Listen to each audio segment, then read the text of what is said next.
salutations, bénédictions, comment allez-vous? Regardez. Regardez où nous sommes aujourd'hui. Nous aimons toujours vous emmener exactement à l'endroit où les événements bibliques se sont produits. Et aujourd'hui, ce que nous allons faire, c'est ceci. Il y a beaucoup d'informations ici, et beaucoup de choses que nous voulons apprendre. Donc, il est possible que de ce que nous allons voir aujourd'hui, nous obtenions 3 vidéos. D'abord, salut-les, pardon, je parle tout seul. Bonjour à tous, comment allez-vous? Désolé, c'est moi qui parle seulement. Regardez, nous sommes dans un endroit que, si vous allez dans le livre maintenant, après je vous dirai où vous devez aller. Bon, le livre de Samuel. Je vous donne un indice sur le livre de Samuel. Et vous allez tomber sur une vallée, et nous allons assister à une bataille épique, une bataille incroyable. Qui en plus, est un précédent. Regarde ça ici. Nous allons apporter une révélation incroyable que le Seigneur m'a montrée. C'est un précédent de ce qui se passe. Et écoute-moi bien là-dessus. Goliath, David, Satan, Jésus, comment cela se fait-il? C'est incroyable. Quelque chose que le Seigneur nous a déjà montré à l'avance. Allons chercher. Nous allons apprendre la signification de Goliath, ce qu'il représente. Nous allons voir précisément d'où vient David, d'où il était. En fait, tout cela... Tout. Et qui exactement? Qui est-ce qu'il sauve? Les enfants d'Israël. À qui est-ce qu'il apporte son aide? D'aider les enfants d'Israël. Et qu'est-ce que ce Goliath faisait? Si vous ne l'avez pas remarqué, où sommes-nous? Nous sommes exactement en route vers la vallée d'Éla, l'endroit où Goliath et David se sont affrontés. David et Goliath, ce géant qui a finalement trouvé la mort sans s'y attendre, sans imaginer qu'il allait trouver la mort. Alors, installez-vous confortablement, car je pense vraiment que ça va être l'un des épisodes clés et que nous allons beaucoup apprendre. Et je peux vous assurer que très peu de gens, en fait, je crois que je ne sais pas, on peut les compter sur les doigts d'une main. C'est le nombre de personnes qui arrivent à l'endroit où vous et nous allons arriver. D'accord ? Alors mettez-vous à l'aise, nous y allons, comme nous le disons toujours, vos mains, vos pieds, ici sur la terre de la Bible.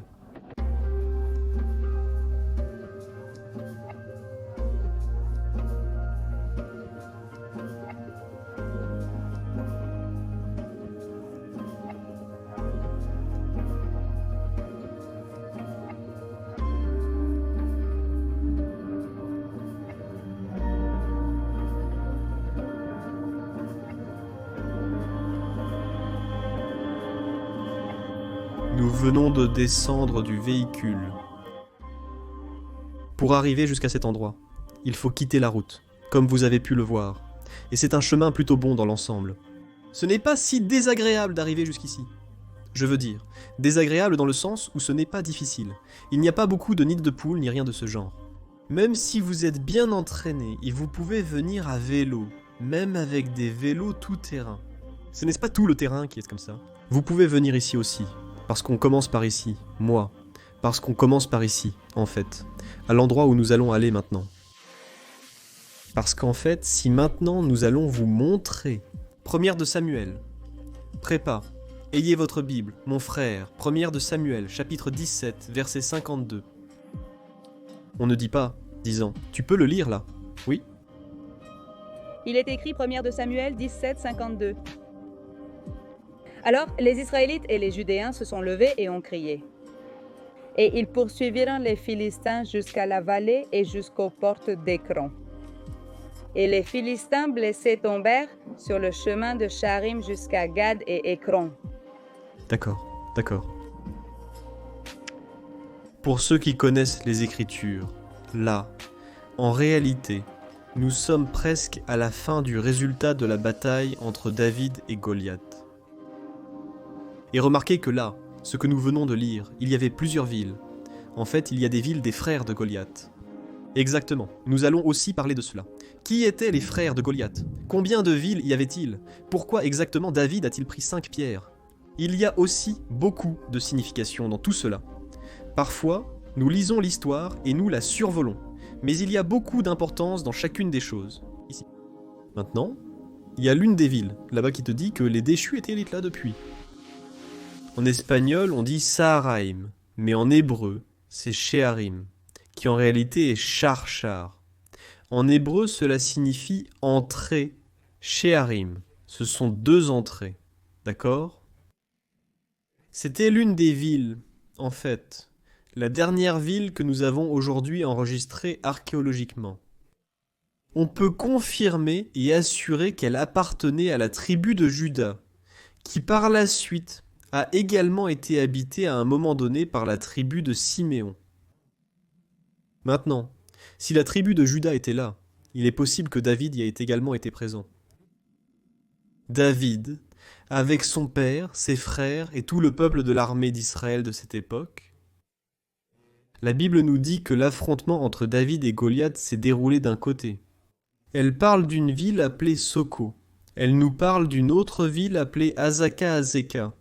Et elle nous parle d'une autre ville appelée... Sheharim, alors. Ici, nous avons les 3 villes. Nous allons commencer précisément par la dernière, Sheharim, parce que c'est celle qui possède le plus de vestiges archéologiques et que nous pouvons voir avec beaucoup plus de clarté. Et de là, nous aurons une image où nous pourrons visualiser la vallée d'Ela. Et au loin, nous pourrons voir la ville de Soko, où il est possible que les Philistins se soient trouvés. C'est-à-dire que les Philistins étaient entre Soko, dans la région d'Azeka, la vallée au milieu, et les Israélites étaient aussi en partie dans la vallée, mais apparemment ils étaient... À Sheharim?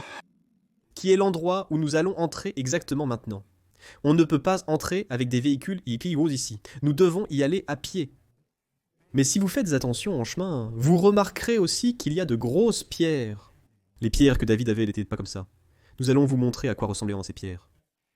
Ce n'est pas que David était un géant. N'imaginez pas non plus un Goliath géant, parce que beaucoup de gens pensent que Goliath était un géant, cet homme-là. Il n'était pas si géant que ça. La Bible dit combien de coudées il mesurait. Voyons voir à peu près à quoi ressemblait ce monsieur aussi. Et comme je l'ai dit auparavant, la signification du nom nous en dit beaucoup, car elle nous donne un précédent de ce qui va arriver. Alors commençons à monter là-haut. Allons-y.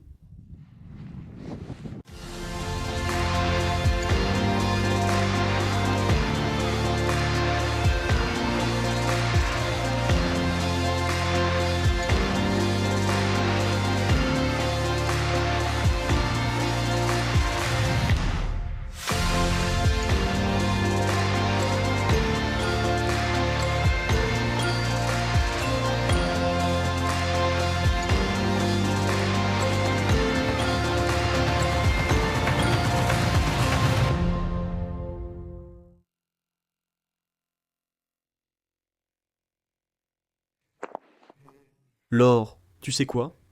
Pendant que nous marchons ici, eh bien, regardez, nous allons vous montrer ce que nous avons de l'autre côté. Regardez ça. Qu'est-ce que c'est? Ce que l'on peut voir là-haut. Eh bien, il y a le soleil juste là, la montagne des arbres. C'est le fameux Tel. Celui-là? C'est l'endroit où il y avait probablement les Philistins.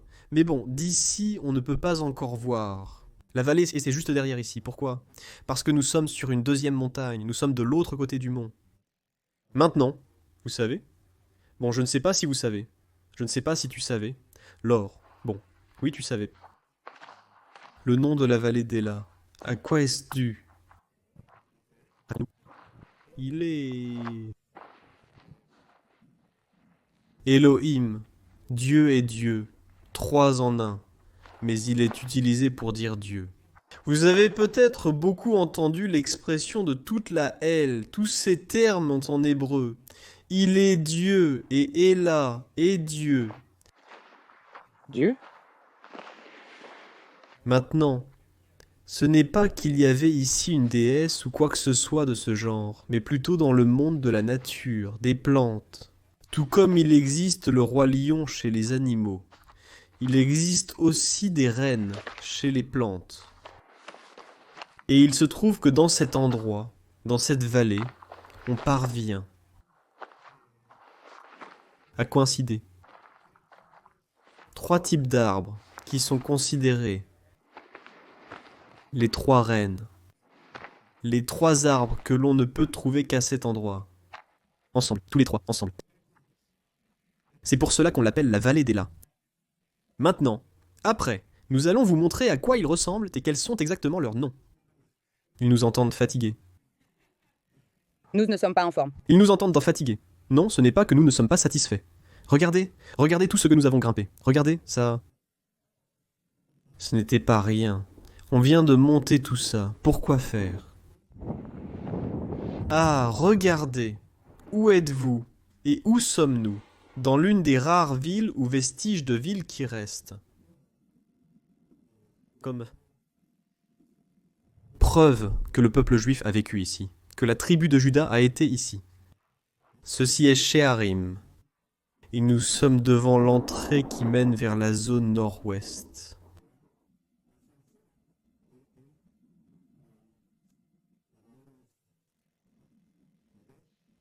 Maintenant, nous allons voir où se trouve l'autre entrée, c'est-à-dire Sheharim. Nous avons dit qu'elle s'appelle la ville de Sherim, parce qu'elle a 2 entrées. De la même manière qu'elle a 2 entrées, elle a 2 sorties, c'est-à-dire qu'on entrait par ici et on sortait par là. Je voulais te montrer quelque chose de très curieux. Je ne sais pas si vous avez remarqué cette ligne qui est ici. Oui, cette ligne toujours.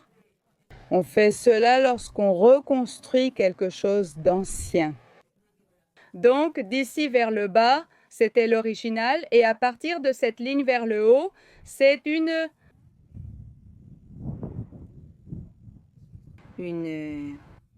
Reconstruction. restauration. Exactement. Donc, pour que vous vous rendiez compte qu'à chaque fois, partout, il y a toujours aussi.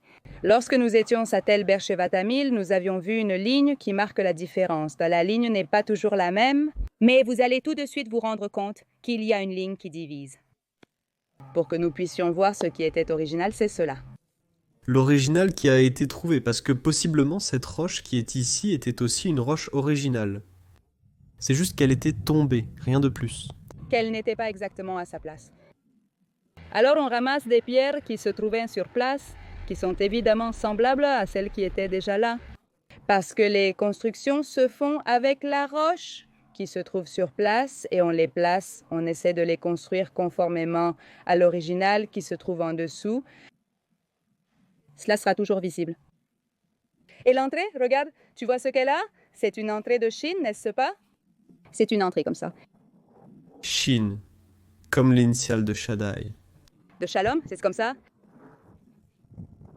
L'une était comme ça de ce côté et celle de l'autre côté, c'était comme ça.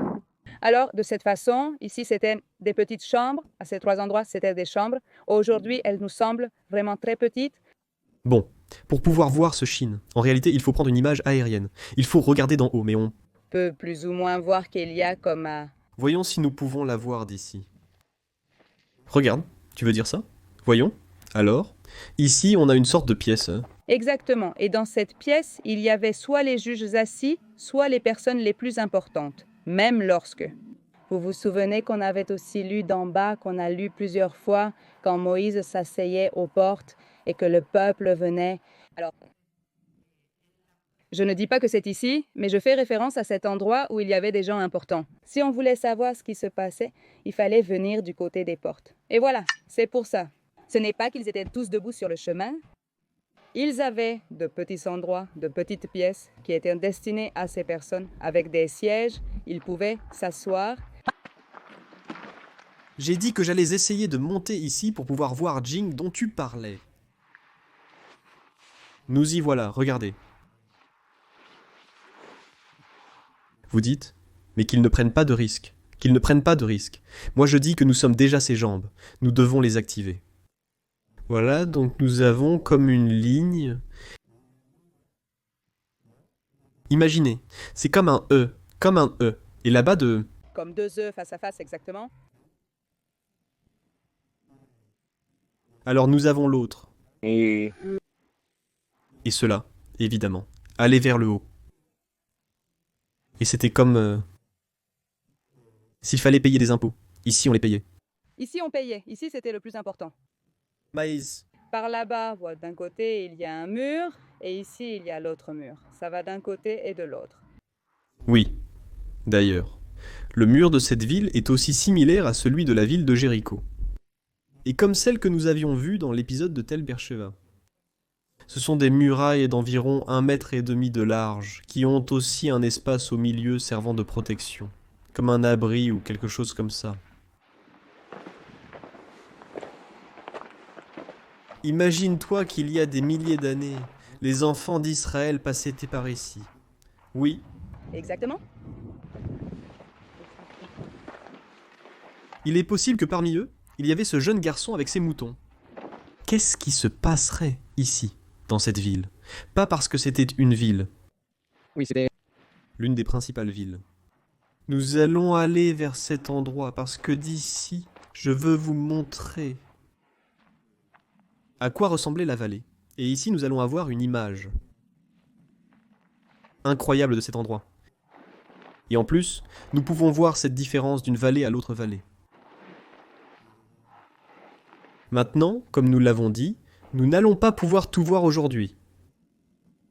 Mais ce que nous allons faire, c'est essayer de faire le maximum possible. D'une bonne visite, non seulement de cet endroit, mais de toute la région. Parce que je veux aussi que nous arrivions et que nous apportions aussi l'or aux gens, à le ruisseau. Le ruisseau où David sera parti, je ne sais pas ce qui lui a été passé par la tête. Tellement de choses. Mais ce jeune homme courageux est allé vers le ruisseau et a ramassé 5 pierres, chacune ayant, évidemment, un but. Nous arrivons déjà à la fin de la ville. Il est également important de souligner que, à l'époque de la Bible, les villes étaient toujours situées en hauteur. Bien sûr, c'était une façon de pouvoir conquérir et de ne pas être conquis, pour ainsi dire, d'avoir le contrôle sur ce qui se passait. En fait, Jésus a parlé de cela. Une ville située sur une montagne ne peut pas être cachée. C'est parce que toutes les villes étaient situées sur les montagnes. Et justement pour cette raison, en fait, la ville de Jérusalem, 630 et quelques mètres au-dessus du niveau de la mer. Regardez. Regardez où nous sommes. Imaginez ça, imaginez-vous aussi, là, de l'autre côté de l'écran. Imaginez-vous ici en bas. Ceci, c'est la vallée d'Ela. Tout ce que nous avons ici, c'est la vallée d'Ela. De l'autre côté, nous allons aussi aller de l'autre côté. Il y avait les Philistins. Alors, je ne sais pas si vous pouvez entendre le bruit de ce camion qui passe. Oui. Nous devons faire un essai. C'est comme un écho qu'il y a, oui? Nous devons faire un essai et partir en marchant. Je vais ensuite marcher jusque là-bas. Tu restes ici, et je vais commencer à faire les cris que faisait Goliath. Ah. Et je peux t'assurer que tu m'entendras. On t'entendra sûrement, bien sûr. Chaque détail. Je ne sais pas si vous saviez que chaque détail qui existe dans les Écritures, précisément dans cette histoire de David, chaque détail est incroyable. Eh bien, il faut vraiment prêter attention à chacune de ces choses. Maintenant, imaginez, comme je te disais tout à l'heure, imagine qu'il y avait là une armée de Philistins, plein de Philistins là, plein de Philistins là. Il y avait aussi en bas, dans la vallée, et ici aussi il y avait des Israélites, c'est-à-dire les Philistins, selon ce que nous dit la Bible. Comme nous l'avons dit, premièrement, Samuel, chapitre 17, au verset 1, 2, 3 et 4. Elle nous parle des lieux et nous dit que les Philistins étaient dans tout cet endroit, vers tout ce site, vers cette colline. Tu t'en es souvenu ici. Vers cet endroit. Et il est possible que les Israélites étaient seulement à cet endroit, là où nous sommes, et un peu plus bas ici. Regardez, ils sont une armée de milliers et de milliers, et de milliers. Les Philistins ont toujours été une armée qui causait des problèmes au peuple d'Israël. Ils leur causaient toujours des problèmes. Maintenant, parmi eux tous, il y avait une voix qui attirait l'attention et qui venait de là, de quelque part où elle était visible. Ils pouvaient le voir et ils commençaient à affronter et à faire peur aux enfants d'Israël. Jusqu'à ce qu'un beau jour, nous savons déjà ce qui s'est passé dans l'histoire et nous allons en parler plus en profondeur, plus en profondeur. Combien de personnes vivaient dans ces villes, approximativement? Des familles. Nous devons aussi prendre en compte que beaucoup de ces villes étaient également des villes avec des motifs. militaire. Ce qui ne veut pas dire que toutes les villes étaient des villes où les gens habitaient. Ce n'étaient pas seulement des familles ou des gens aisés, mais c'était comme des forts militaires, des postes militaires.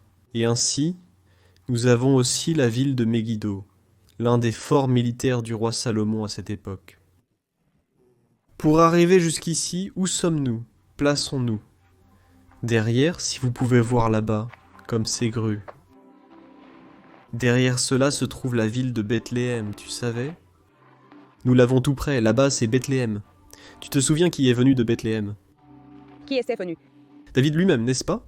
Bon, nous en avons plusieurs, mais... Ce petit qui a gâché la fête à Goliath venait de Bethléem, donc il venait de ce côté-là. Jérusalem se trouve vers ce secteur, le secteur de gauche, derrière nous. Nous sommes avec la ville de la mer Méditerranée. Les villes d'Ashdod, de Gaza, Kiryat, Gath, et toutes ces villes où vivaient les membres de la famille et les frères de Goliath. Il convient de souligner, Lorena, que cette ville était grande. Très grande parce que nous voyons encore des vestiges. Jusqu'ici, nous avons beaucoup marché. Nous voyons des vestiges et il y en a encore. Assez, vraiment très grande. Aujourd'hui, comme nous l'avons dit, presque personne ne vient visiter cet endroit. Pourquoi? Parce que du point de vue touristique, il n'y a rien à proximité pour rester ou pour aller visiter un autre endroit. Donc il faut parcourir pas mal, peut-être des kilomètres, pour arriver jusqu'ici. Et comme c'est un peu à l'écart, très peu de gens viennent ici. Quand ils peuvent venir visiter, c'est surtout parce qu'ils sont déjà venus une première fois et qu'ils gardent cet endroit pour une prochaine visite. Pour dire je ne sais pas, on verra plus tard. Une autre chose, c'est qu'on le regarde depuis la route. Je ne sais pas. On n'apprécie pas tout ça, on le regarde seulement de là-bas en bas. Et bon, on en voit aussi une partie. Exactement. Vous allez en bus et de là-haut, le guide vous dit « Va par là, à gauche ». C'était l'endroit où vivait un peuple. Le peuple de la tribu de Juda. Et d'où? Peut-on savoir finalement combien de personnes vivaient ici à peu près? Ça... C'est un débat. C'est un débat. Parce que, comme nous l'avons dit auparavant, c'était des villes qui étaient constamment changées par les gardes qui s'y trouvaient à ce moment-là. Rappelle-toi que la terre d'Israël était divisée par tribus à une certaine époque.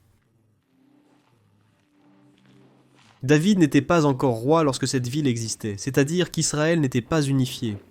C'est pourquoi nous avons dit que cela appartenait un temps à la tribu de Juda et un autre temps à la tribu de Siméon. C'est-à-dire qu'il y a eu entre eux comme une lutte entre frères. Elle n'était pas unifiée en ce qui concerne les tribus, Pas en ce qui concerne. les royaumes du Nord et du Sud. Exactement. Souviens-toi que celui qui réalise l'unification et qui fait de Jérusalem la capitale du royaume d'Israël, c'était le roi David, le même David. Jusqu'à ce moment-là, lorsqu'il y a eu ce conflit entre David et Goliath, celui qui se trouvait ici était un roi venu de la région nord, Saül. C'est-à-dire, il ne vivait pas dans cet endroit. Cet endroit ne l'intéressait pas. Ce n'était pas sa tribu. Sa tribu se trouvait dans le nord, mais il était le roi des 12 tribus d'Israël.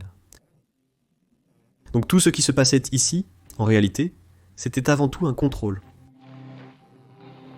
Militaire, pour le dire ainsi, de ses ennemis d'Israël. Et qui étaient les ennemis d'Israël, les plus puissants, à cette époque? Nous parlons des Amalécites, nous parlons des Philistins. Mais les Philistins étaient ces souvenirs qui revenaient toujours. Ils consumaient Israël et lui demandaient ce qui se passait. Et ils s'appauvrissaient. Tu te souviens de l'histoire, celle de Gédéon. Ça arrivait toujours. Maintenant, nous allons essayer d'atteindre la deuxième porte. Regardez, la famille, on va faire une chose. Parce que nous avons marché et tourné en rond. Mais en réalité, je voulais qu'on aille à la deuxième porte. Cette ville-là, comme nous l'avons dit, 2 entrées. Loré ? Je vais m'enfuir par là, d'accord ? Je vais passer par toutes ces roches, et je vais aller jusque là-bas, pour montrer aux frères qu'il y en a bien 2. entrer dans cette ville. La seule chose. Regarde, où mets-tu le plan? Oui, tranquille. Là, allons-y. Bon, on y va. C'est la partie qu'on aime, l'aventure. Eh bien, franchement, c'est, comme je l'ai dit, vraiment incroyable. Cet endroit nous montre vraiment la véracité des Écritures. C'est vraiment incroyable. Je ne sais pas si vous avez pu voir. Enfin, évidemment vous avez pu voir. Et sinon, nous allons voir maintenant. Ensuite, quelques images aériennes où l'on peut apprécier et visualiser beaucoup mieux. À propos de la gym, celle dont parlait Laure, n'est-ce pas? C'est comme une sorte de E dans le alphabet, comment dirait-on? Celui que nous avons, celui que vous avez, comme en espagnol et en anglais. Je ne sais pas vraiment comment on l'appelle. Pardon. Il y a certains mots qui ne me viennent pas. Je dois commencer à me rappeler un peu plus les mots. Regardez. Voici la deuxième entrée et c'est celle qui donnait sur la zone sud. C'est-à-dire que si je continue à marcher par ici, j'y suis. Dans ce cas, je suis en train de sortir de la ville. Mais je peux aussi croiser des gens qui entrent, qui viennent vers la ville. Et directement, celle-ci mène vers la zone sud. Où allons-nous? Si nous commençons à descendre et descendre par ici. Ce que nous avons, c'est à nouveau toute la vallée d'Ela. Et ce que nous avons en face, c'est Soko, la ville biblique. Soko, cet endroit, le site de Tel Azaka, est exactement ici où nous nous trouvons, à Sheharim Saharaim, comme vous l'avez dans les Écritures. Je ne peux pas m'empêcher d'imaginer, de penser qu'ici se trouvait David, ses frères, et peut-être le roi David lui-même. Ce qu'il a fait, il n'était pas encore roi, mais ce qu'il a fait, c'est descendre par cette porte, passer par cette porte et se diriger vers le champ de bataille. Parce que la Bible nous dit que là, à cet endroit, c'était le champ de bataille, dans la vallée, parce que la vallée les séparait tous les deux, et les Philistins étaient de l'autre côté. Probablement là, dans cette vallée, c'est là qu'a eu lieu la rencontre, et il est possible qu'il soit passé par cet endroit où nous nous trouvons ici. Évidemment, le résultat est une chose. C'est-à-dire, un David était celui qui est sorti en passant par ici, et un David très différent est celui qui est revenu à nouveau par cet endroit. Il y a beaucoup de choses qui me traversent l'esprit en ce moment. Et ce que nous allons faire, je ne veux pas vous prendre trop de temps. Et je veux que nous étudions un peu plus cet endroit. Parce que je crois que cet endroit a vraiment beaucoup à nous enseigner. Et nous pouvons continuer à apprendre beaucoup de cet endroit. Incroyable. Nous allons déjà quitter cet endroit. Et je vais retrouver Laure, qui est déjà presque de l'autre côté de l'entrée. Pour déjà nous dire au revoir. Et vous. Mais nous ne sommes pas en train de nous dire au revoir, parce que souvenez-vous que nous allons y aller, là-bas. Nous allons y aller. Nous allons descendre. Cet endroit où David est allé chercher les pierres, où il a rencontré Goliath, mais moi aussi. Ce que je veux que nous voyions, c'est quelle a été la perception que les Philistins ont eue envers les Israélites. Ce que nous voyons ici maintenant, c'est-à-dire ceci, ce que nous voyons ici. Je vais me placer un peu plus haut, ici. C'est exactement la vue que les Israélites avaient sur les Philistins. C'est-à-dire, c'est ce qu'ils voyaient. D'accord? Tout ça, c'était ce qu'ils observaient.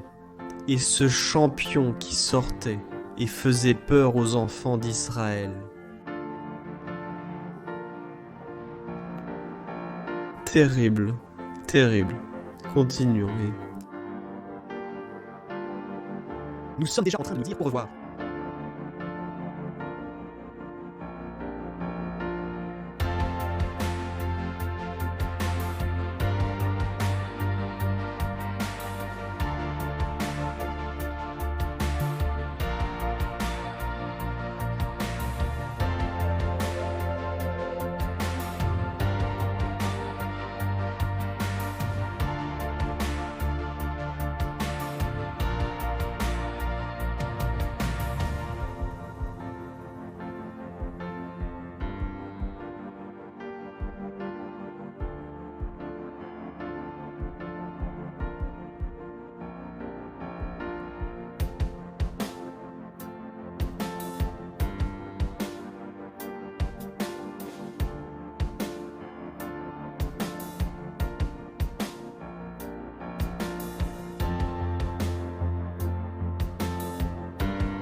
Nous avons presque terminé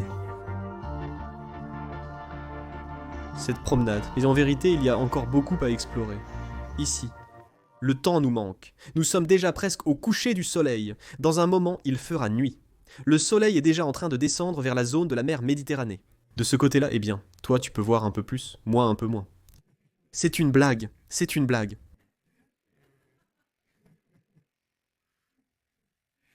Ils m'aiment quand même. Moi je les aime encore plus. Mais bon, regardez, vraiment, vraiment. Deux choses, peut-être un peu plus, une. D'abord, nous vous remercions beaucoup de nous avoir accompagnés.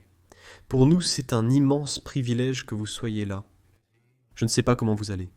Si vous nous regardez depuis un bus, sur un téléphone, assis dans le salon de votre maison, où que vous soyez vraiment. Pour nous, c'est un immense privilège que vous ayez pris le temps d'être là et d'apprendre avec nous. Nous sommes des petits aventuriers qui nous lançons dans ces endroits, parce que nous voulons parcourir Israël avec la Bible à la main et découvrir les vrais lieux, où très peu de gens viennent montrer ces endroits. C'est-à-dire, pas beaucoup de gens montrent ces lieux. En fait, très peu de documentaires, même en Israël même, parlent de cela. Il n'y a pas beaucoup de gens qui parlent de ce sujet. Donc c'est vraiment une bonne chose pour nous, une immense joie et un immense privilège. Ce que le Seigneur a fait avec nous ici et dans la terre de la Bible, en essayant de vous amener Israël, chez vous. Deuxièmement, je ne sais pas si c'est pareil pour toi, mais dans ma tête, qu'il se passe énormément de choses, comme des photographies. En essayant de m'imaginer cette époque, ce temps-là, comme je le disais, je venais juste d'y être, pendant que... Toi tu étais de ce côté, moi j'étais parti vers cette porte, et je suis passé avec la caméra. Et je disais qu'il fallait essayer de s'imaginer un David qui sortait vers le champ de bataille. Qui savait qu'il allait affronter un géant, mais il savait que ce géant allait tomber. Parce que celui qui était avec David était plus fort que celui qui était avec le géant. Mais malgré tout, je crois que ce n'était absolument pas du tout facile pour David d'avoir continué depuis ici. Tout d'abord parce que toute sa famille, tout comme ils l'ont fait avec le Messie, l'ont méprisé, comme pour dire « Qui es-tu, toi ?» Tu n'es qu'un gamin. Ils ne croyaient pas en lui. C'est-à-dire « Rentre à la maison, gardez les moutons. Qu'est-ce que tu fais ici? Tu t'es échappé? Papa, il sait que tu es ici. Qu'est-ce que tu fais ici ?» Et pourtant, il allait affronter ce que beaucoup pensèrent de ce côté-ci, là où nous sommes.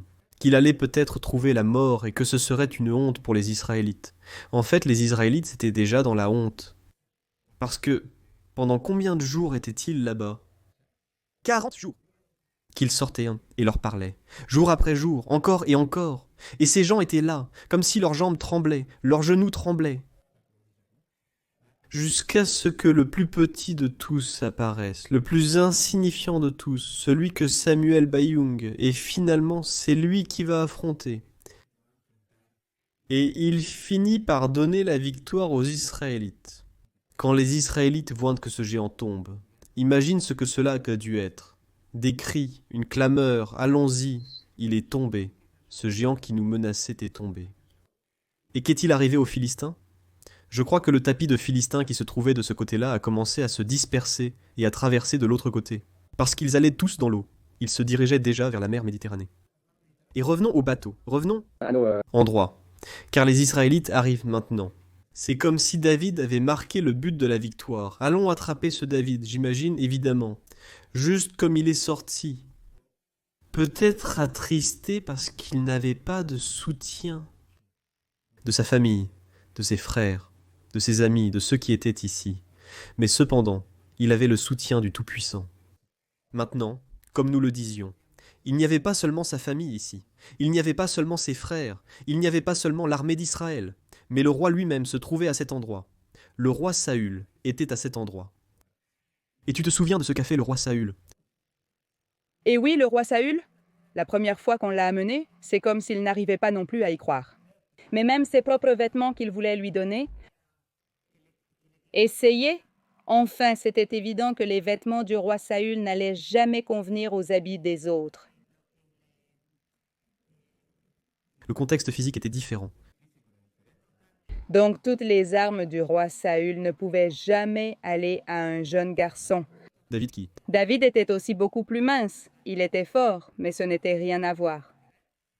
Alors, c'est pour que ce soit bien clair en lui donnant les vêtements, pour que ce soit vraiment exagéré, tu ne vois pas que tu ne peux pas, parce que c'était évident que si on le voyait de cette façon, ça n'allait jamais lui aller. Les vêtements étaient trop grands pour lui. David a essayé de marcher et il n'y arrivait pas. Et il n'y arrive pas. Tu vois? Parfois l'ennemi fait ça avec nous. Vraiment exagéré comme...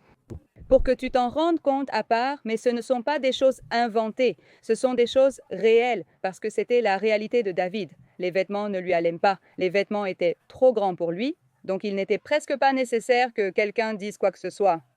David devait simplement dire « Non, tu as raison, ça ne me va pas ».